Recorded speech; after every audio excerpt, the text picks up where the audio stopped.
첫 번째 질문부터 체크를 좀 해보도록 하겠습니다. 최근에 드라마 제작 관련주들이, 콘텐츠 관련주들이 좀 좋은 흐름을 보이고 있다고 하는데 저도 최근에 좀 챙겨보는 드라마들이 늘었거든요. 관련주들의 흐름 어떻게 보고 계신가요? 네, 최근에 스튜디오 드래곤, A스토리 등 드라마 제작사들이 좋은 흐름을 보이고 있습니다. 넷플릭스에서는 종이의지 공동 경제구역, 그리고 이상한 변호사 우영우, 환원 등의 인기를 얻고 있고, 특히 이제 쿠팡 플레이에서는 안나 등의 인기를 얻으면서 바닥을 다지고 있던 드라마 제작사들이 좀 강하게 반등을 하고 있는 모습입니다. 드라마 지리산의 흥행 실패로 주가가 부진했었던 A스토리 같은 경우에는 이상한 변호사 우영우의 흥행으로 6거래일 연속 상승을 하면서 큰 상승률을 기록을 하고 있습니다. A스토리의 경우를 좀 보면은 하반기에도 좋은 실적을 이어갈 것으로 예상을 하는데요.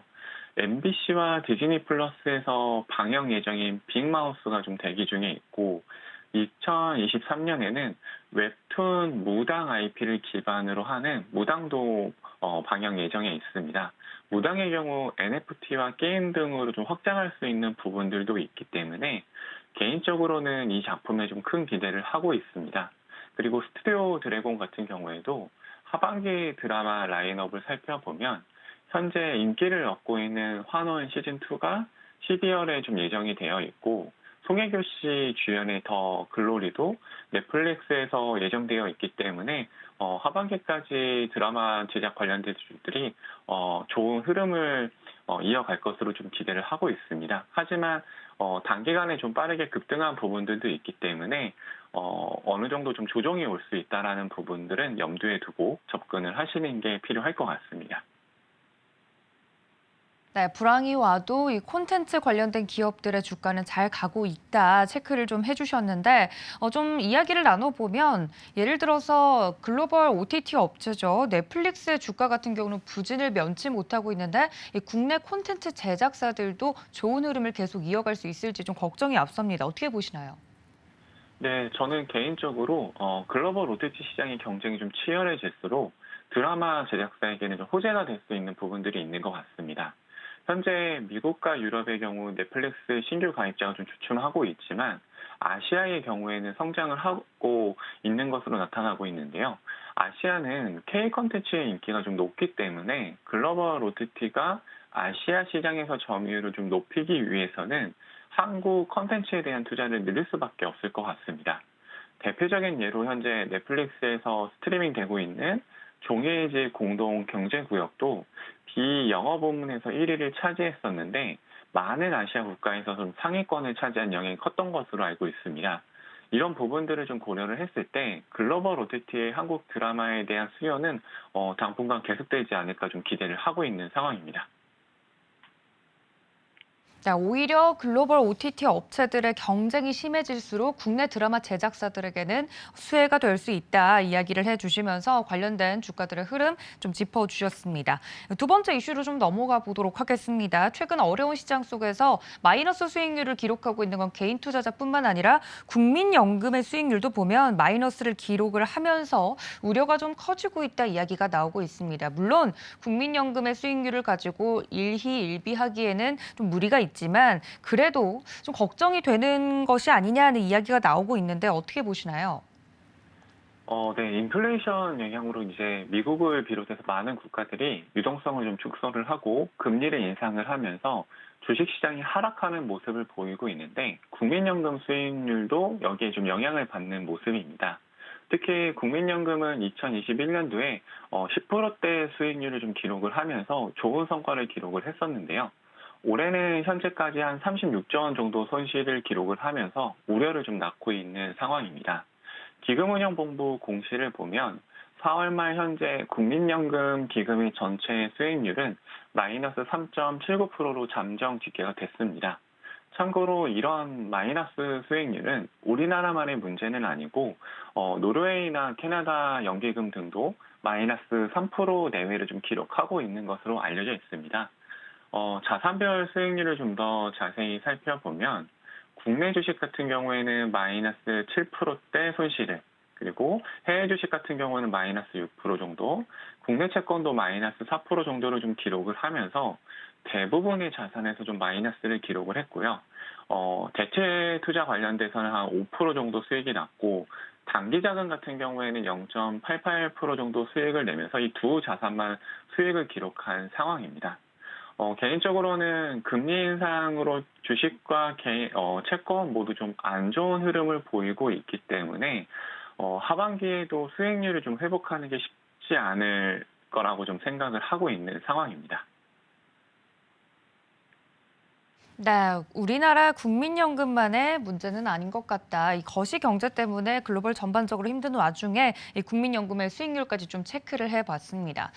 최근에 이 시장에서 수급이 좀 부재하기 때문에 국민연금, 즉 기관들이 좀 사고 판 종목들에 대해서 투자자들의 시선이 또 쏠리고 있는데요. 국민연금이 또 새롭게 편입을 했거나 또 이제 반대로 관련돼서 종목의 비중을 좀 줄인 종목들도 있다고 알고 있는데 적극적으로 좀 매매한 종목들의 리스트 들어볼 수 있을까요? 네, 결론 먼저 말씀드리면 최근 주식시장에서 안 좋은 흐름을 보이고 있는 인터넷과 통신주들은 매도를 하고 식품주와 원재재 관련주들을 매수를 하면서 인플레이션과 경기 둔화에 좀 대응하는 모습을 보였습니다.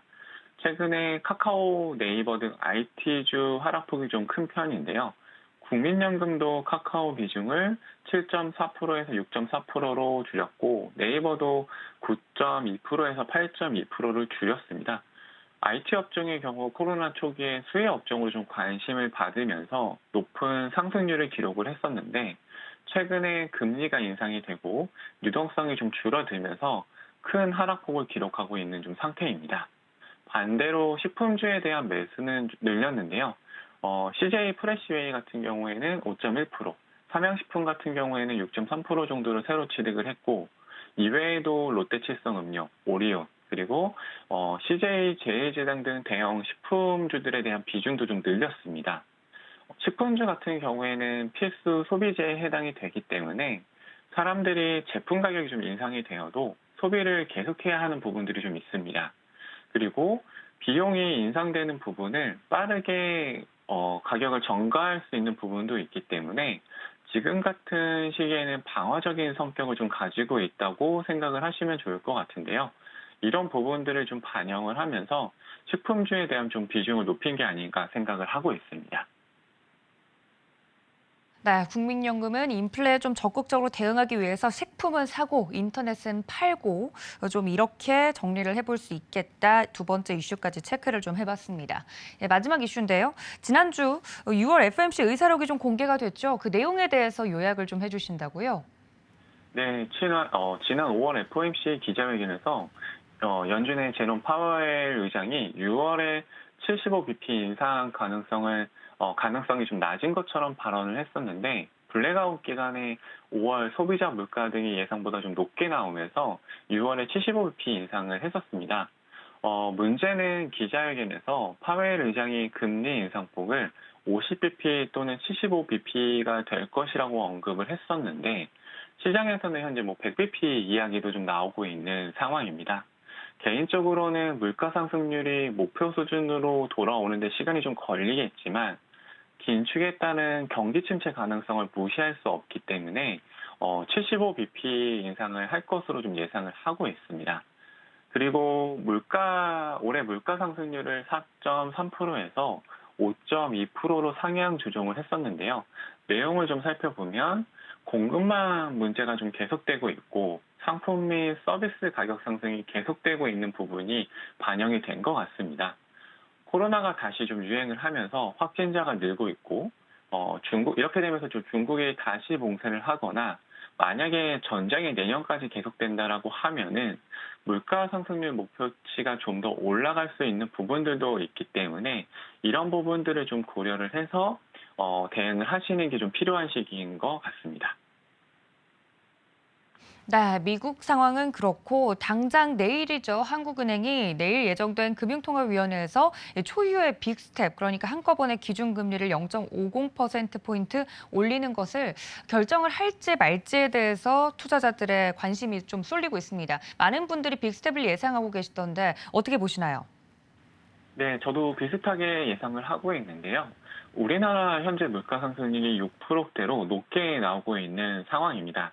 하지만 가계부채가 많고 현재 주식시장이 많이 하락해 있는 상태이기 때문에 자이언트 스텝보다는 그래서 빅스텝을 할 확률이 높다고 생각을 하고 있습니다. 세 차례 연속으로 25bp 인상을 했지만 미국이 금리를 빠르게 올리면서 한미 간 금리 역전 문제도 나오고 있는 상황입니다. 하지만 경기 침체 등 금리 인상에 따른 좀 부작용들을 고려를 한다라고 하면은 미국처럼 빠른 금리 인상은 어렵고 빅스텝 정도가 나오지 않을까 조심스럽게 좀 예상을 하고 있는 상황입니다.